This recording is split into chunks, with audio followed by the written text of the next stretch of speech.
Kisah ini bermula ketika seekor angsa malang ditemukan terjerat pagar, tak berdaya dan merintih meminta pertolongan. Hingga akhirnya, seorang pria berhati mulia, Pak Tua, datang menghampiri. Dengan sigap, ia berusaha membebaskan angsa itu. Namun, angsa yang telah diselamatkan itu justru ambruk tak bertenaga. Tanpa pikir panjang, ia segera membawa angsa itu ke rumah sakit hewan. Dokter dengan cekatan memeriksa angsa tersebut dan menemukan luka serius di kepalanya. Untuk memastikan tidak ada cedera yang lebih parah, angsa itu pun dironsen. Beruntung, tulang-tulangnya tidak terluka. Setelah mendapatkan perawatan, angsa itu berangsur pulih. Demi keamanannya, Pak Tua membawanya pulang untuk dirawat dengan penuh kasih sayang. Setiap hari, ia menyiapkan makanan lezat untuk angsa itu. Di bawah perhatian penuh Pak Tua, angsa itu cepat pulih dan nafsu makannya meningkat pesat.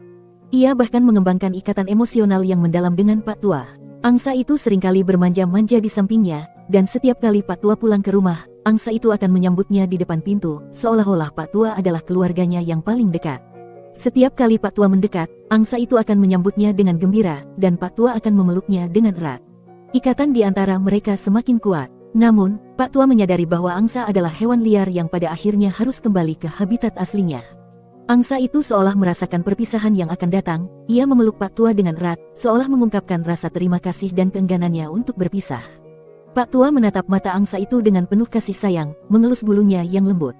Dalam hatinya, ada kesedihan yang mendalam, namun ia tahu bahwa melepaskan adalah bagian dari kasih sayang. Ia kemudian membawa angsa itu ke danau yang jernih dan perlahan mendorongnya ke dalam air, membiarkannya kembali bebas. Angsa itu berputar-putar di permukaan danau, mengeluarkan suara rintihan yang rendah, seolah sedang menyanyikan lagu perpisahan. Pak Tua melambaikan tangan dengan mata berkaca-kaca, dan angsa itu akhirnya berenang perlahan menjauh. Awalnya, Pak Tua berpikir bahwa perpisahan itu adalah akhir dari kisah mereka.